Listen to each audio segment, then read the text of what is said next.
아멘. 오늘 하나님 우리에게 주신 말씀은 사도행전 2장 46절의 말씀입니다. 사도행전 2장 46절 말씀을 저와 우리 성도님들께서 한 목소리로 읽겠습니다. 날마다 마음을 같이하여 성전에 모이기를 힘쓰고 집에서 떡을 떼며 기쁨과 순전한 마음으로 음식을 먹고. 아멘. 잠시 기도하겠습니다. 거룩하신 아버지 하나님, 시대는 날로 바뀌고 세상도 달라져가며 그 시대의 정신이 우리의 각 사람의 마음에 영향을 미칩니다. 사도들이 살아가고 있던 시대, 제국이 전 세계를 지배하며 힘의 논리가 가장 우선시되는 그 시기에 그들은 거짓 신들과의 싸움 속에서 황제가 아니라 바알이 아니라 오직 나의 왕 나의 주 나의 하나님을 위해서 그의 삶을 달려가며 목숨을 바쳐가며 그러나 한숨 쉬지 않고 기뻐하며 그렇게 순교자의 삶을 살았습니다. 아버지 하나님, 오늘날 이 시대가 가지고 있는 것 또한 힘의 논리이며 사람들의 즐거움이 나의 왕이 되고 저마다의 각자의 신이 여전히 상존하여 오늘 현대판 바알들 속에 우리는 살아야만 합니다. 그러나 하나님은 여전히 동일하시고 하나님이 주시는 마음도 동일합니다.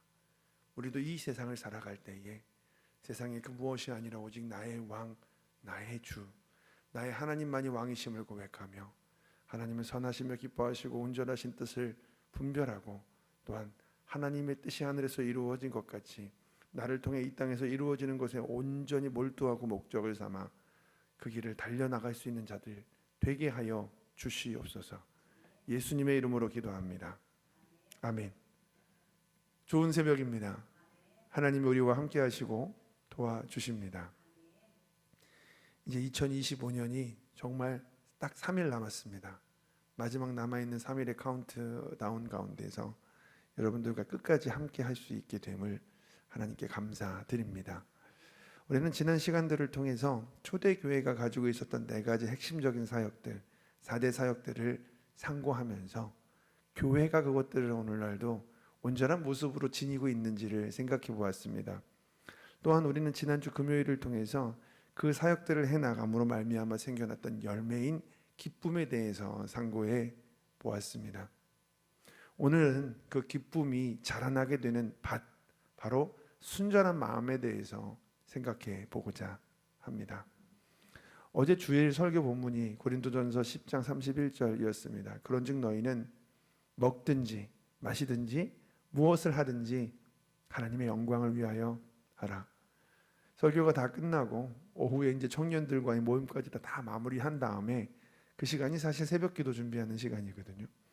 근데 새벽 기도를 준비하면서 본문을 묵상하면서 계속해서 준비하면 준비할수록 공교롭게도 주일 낮 본문과 오늘 우리가 다루려고 하는 순전한 마음이라고 하는 본문이 마치 이 톱니바퀴가 연결된 것처럼 정확하게 연결된 본문이구나 하는 것을 느꼈습니다. 여러분들과 제가 하나님의 선하신 뜻 안에서 지음받았죠.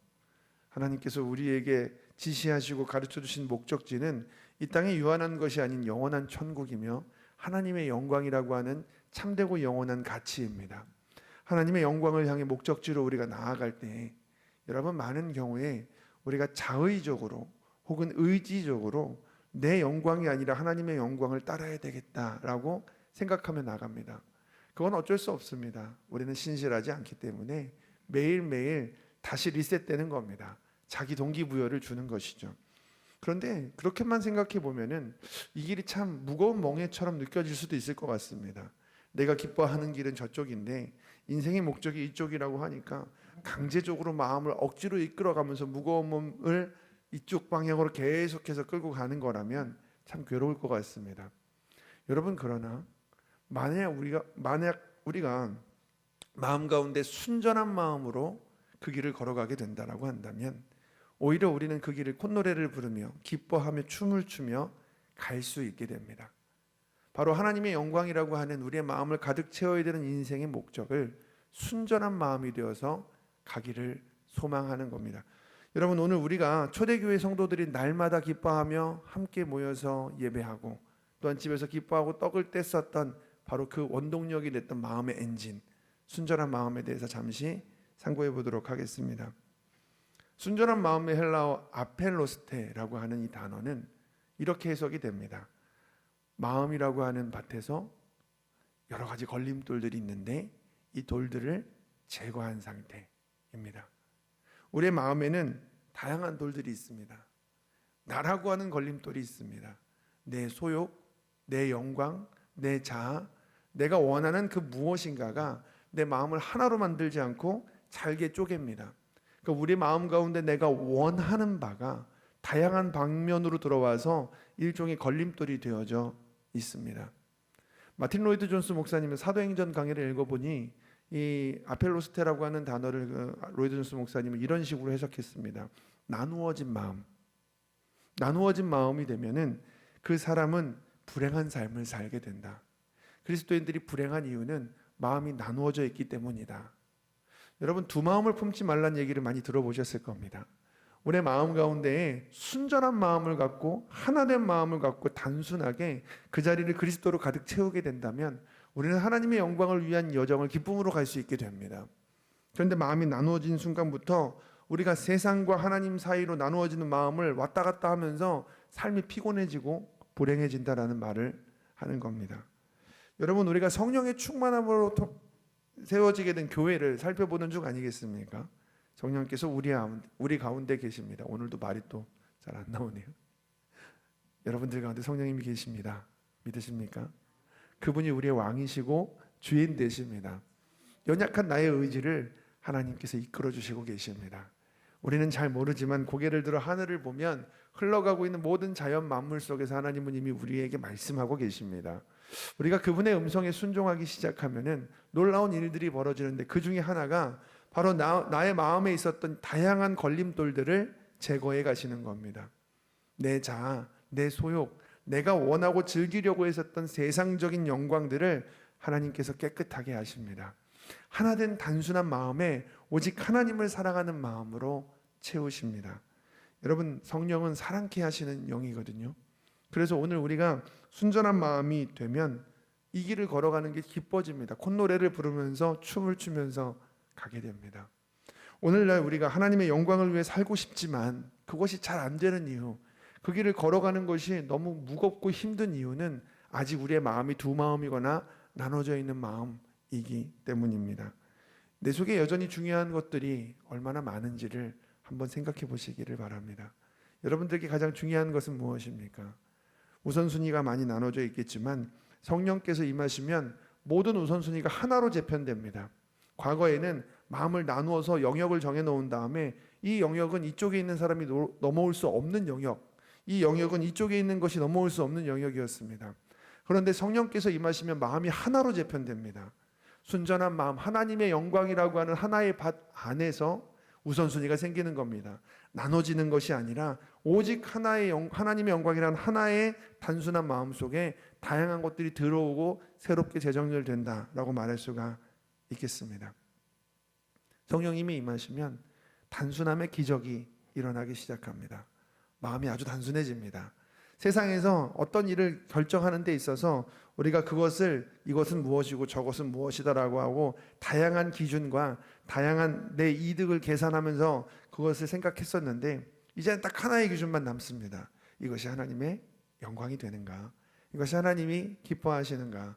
그럼 그 길을 걸어가는 게 과거처럼 무거워서 가는 게 아니라 같이 기뻐하며 가게 됩니다. 왜냐하면 우리는 하나님과 함께 연합되어져 있는 그분의 가지이기 때문에 내 기쁨이 너희 안에서 너희 기쁨이 충만케 하려 함이라는 하나님의 말씀을 체험하게 됩니다. 여러분, 어떤 아이가 부모의 손을 잡고 길을 걸어가고 있는데 막 신이 나 있는 겁니다. 기뻐서 춤을 추고 깡총깡총 뛰고 막 어쩔 줄 몰라 합니다. 이유가 뭘까요? 한 손에는 솜사탕을 들고 있고 한 손에는 풍선을 들고 있습니다. 이것들 때문이었을까요? 그것은 굉장히 부가적인 겁니다. 이 아이가 기쁜 이유는 부모 때문입니다. 부모를 향한 그 사랑의 마음, 신실한 부모가 자기를 놓치지 않고 함께 있다라고 하는 그 마음 때문에 기쁜 것입니다. 생각해 보십시오. 그 순간에 한 손에는 솜사탕, 한 손에는 풍선을 들고 있는데 부모가 사라진다고 생각해 보십시오.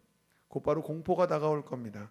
어쩔 줄 몰라 하면서 손에서 풍선이 놓아져서 하늘로 날아가고 바닥에 솜사탕에 떨어져도 신경도 안 쓰고 울기 시작할 겁니다. 이 아이가 지금 기뻐서 춤추고 있는 이유는, 깡총깡총 뛰고 있는 이유는 바로 그렇게 그가 사랑하고 또한 신뢰할 부모가 함께하고 있기 때문입니다. 어저께 주일 저녁이라서 쓰레기를 버리려고 나왔습니다. 저희 전도사님하고 나왔는데 막내가 또 뒤따라 나왔거든요. 박스 하나를 버리겠다고 그거를 쓰레기통 앞에 가더니 박스들이 쌓여져 있는 곳에서 뭐 표창처럼 날리는 겁니다. 그럴 수 있죠. 근데 얘가 잘 날아가가지고 박스 더미 사이에 꽂혔습니다. 그러면 이제 집에 오면 되는 거 아닙니까? 근데 그 앞에서 점프를 계속하면서 어디 있는지 보고 싶다고 막 저 위에 올라가서 그게 어디 있는지 찾아보겠다고 가만히 보고 있는데 제가 왜 저러고 있지? 근데 표정이 상기돼 있어요. 막 박스가 어디 있지? 막 이러면서 계속 이러고 있는데 쟤는 뭐가 저렇게 재밌을까? 하나였던 것 같아요. 그 시간에 엄마 아빠가 자기랑 함께하고 있다는 것. 여러분, 이 단순한 마음이 우리의 마음이기를 소망합니다. 하나님을 사랑하는 자, 곧 그 뜻대로 부르심을 입은 자. 오늘 우리가 그 단순한 마음을 가지고 살아가게 된다면 진짜 하나님 한 분만으로 충분히 단순하고도 순전하게 기뻐하며 춤출 수 있게 될 줄로 믿습니다. 여러분, 순전한 마음을 가진 이들의 또 다른 특징이 있는데요, 그들이 성전에 모여서 성전에 모이기를 힘쓰고 집에서 떡을 떼면서 기뻐했다. 장소의 경계가 허물어집니다. 우리의 마음이 나눠지잖아요. 그러면 그때부터 우리가 사실 가면을 씁니다. 성전 안에서는 거룩한 척하는 거룩의 가면을 쓰고, 정작 자기가 좋아하는 곳에 가서는 거기에 맞는 본색을 드러냅니다. 하지만 우리의 마음이 단순해지면 먹고 마시는 모든 일상에서 같은 모습을 하게 됩니다. 여러분, 우리가 교회에 오면 예배자의 표정을 짓는 분들 보신 적 있을 겁니다. 진짜 예배자이냐 아니냐는 그의 평상시를 보면 됩니다. 교회에 나왔을 때는 언제나 거룩한 언어, 거룩한 표정, 예배자의 표정을 지으면서 허허 웃으면서 대화하지만 정작 자기의 삶으로 돌아가면 작은 일에도 짜증내고 불평하며 사람들에게 화내는 사람들이 있습니다. 그 마음이 아직 순전하지 않아서 그렇습니다. 나눠져 있는 마음은 자기의 마음의 영역에 도착했을 때는 그 마음대로 움직입니다. 근데 우리의 마음이 단순해지고 순전해지면 어디에 가든지 하나입니다. 여기에 하나님이 함께 하셔. 하나님이 나의 왕이시고 나와 함께 하시기에 내가 기쁘다라고 말하게 됩니다. 그러면 먹든지 마시든지 친구를 만나든지 직장에 가든지 거기가 어디든지 간에 우리는 오직 하나님을 만나는 기쁨으로 가득하게 됩니다. 떡을 떼면 성만찬을 하는 감격으로 채워지게 될 줄로 믿습니다. 여러분, 그렇게 장소의 경계가 허물어지는 사람이 바로 모든 순간에 하나님의 영광을 위해 기쁨으로 살아갈 수 있는 사람 아니겠습니까? 여러분, 이 초대교회 사람들이 대내외적으로 그렇게 좋은 상황은 아니었습니다. 외부에서는 그들을 죽이려고 호시탐탐 노리는 이들이 있었고, 세상은 여전히 힘의 논리에 의해서 강력한 로마의 압제하에 있었고, 또한 복음을 증거하는 일은 목숨 걸어야 되는 일이었습니다. 그들은 예수님을 주, 그리스도, 하나님의 아들 이라고 말했지만 그것은 자칫 잘못하면 로마의 반역자로서 비칠 수 있는 일이었습니다. 여러분, 그럼에도 불구하고 이 초대교회의 강력한 힘이 뭐냐면 끝까지 기뻐하며 그 길을 나갔다라는 겁니다. 참 쉽지 않은 상황에서 기뻐한다는 것도 대단한데 끝까지 기뻐할 수 있었던 이유, 바로 순전한 마음 때문이었습니다. 마음이 단순해지니까 계산이 안 되는 겁니다. 여러분, 사람의 마음이 나누어지면 그 나누어지는 기준들을 가지고서 계산을 하기 시작합니다. 아니, 왜 저 사람에게는 저만큼 주시고 나한테는 이만큼 주시지? 하는 비교의 계산기를 들이댈 때가 있지 않습니까? 내가 하나님의 영광을 위해서 요만큼 희생하면 하나님께서 내게 요만큼은 최소한 주셔야 되는데 라고 하는 희생의 계산기를 들이댑니다. 그럼 하나님께서 그 희생의 계산기 속에서 나한테 이익을 주시겠구나 라고 하는 손익이 계산되는 거죠. 뿐만 아니라 우리가 사람들과의 관계 속에서 저 사람들이 나를 어떻게 바라볼까? 왜 저 사람은 나에 대해서 이렇게 얘기할까? 사람들의 시선이 자꾸 신경 쓰이는 계산기를 또 들이대기도 합니다. 그런데 여러분, 우리의 마음이 순전해지면, 마음에 있는 돌들이 다 제거가 되면 크게 신경 쓰이지 않습니다. 왜냐하면 우리는 하나의 계산기만 갖고 있거든요. 이것이 하나님이 기뻐하실까? 이것이 하나님께 영광이 될까? 내가 이 일을 통해서 많이 희생하게 되고 손익을 계산하지 않게 되니까 생각해보면 저 사람보다 내가 더 많은 재정과 더 많은 에너지를 썼는데 비교가 막 되는 겁니다. 내가 받은 것은 이만큼이고 저 사람은 저만큼 받지? 라고 하는 계산은 안 합니다. 왜냐하면 내가 지금 이 사역을 통해서 하나님께 영광 돌렸고 이 봉사를 통해서 하나님을 기뻐할 수 있었으니까 세상에서 가장 큰 행복자는 나라고 고백하게 될 것입니다. 여러분, 우리의 마음이 순전해지기를 소망합니다. 오늘 말씀을 우리 맺으면서 이 초대교회가 계산이 사라지자 감격만 남았던 것을 보는데요, 시선을 구약으로 돌려서 다윗이라고 하는 사람을 한 번 더 생각해 보겠습니다. 하나님의 언약궤, 왕위에 오른 사람, 왕정이 바뀌었잖아요. 쿠데타를 한 것은 아니지만 사울이라고 하는 베냐민 지파의 왕이 유다 지파의 다윗으로 바뀐 상황입니다. 당위성 혹은 자기가 왕위에 올라왔기 때문에 이것을 통해서 우리의 왕조의 정당성을 세워야 되겠다라고 하는 계산이 들어갈 만한 일입니다. 언약궤를 가져온 게 과연 그런 것 때문이었을까요? 다윗의 행동을 보면 그게 아니라는 것을 알 수 있습니다. 그는 왕의 체면을 다 버립니다. 오히려 왕의 정당성이 보는 사람들로 하여금 얼굴을 가리고 부끄러워서 왜 부끄러움은 우리의 몫인가 할 정도로 춤을 추고 기뻐합니다. 그의 마음은 순전했습니다. 하나님을 향한, 하나님의 영광을 향한, 그의 임재를 향한 기쁨으로 가득했습니다. 그냥 하나님이 좋았습니다.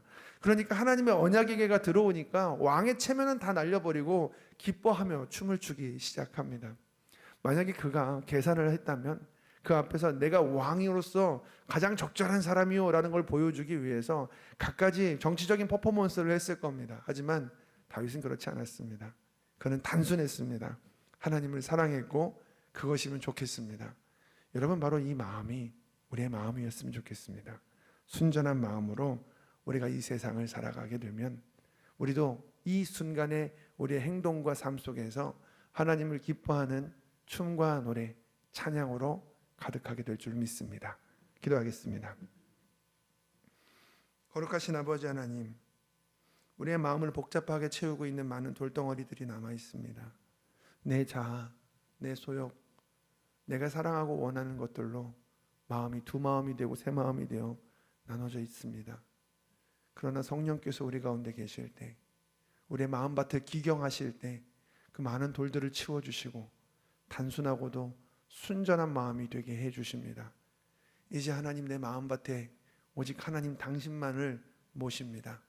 하나님께서 임재하신 것이 내게 기쁨이요, 내가 사랑하고 신뢰하는 나의 아버지와 함께함이 내 인생의 가장 큰 즐거움입니다.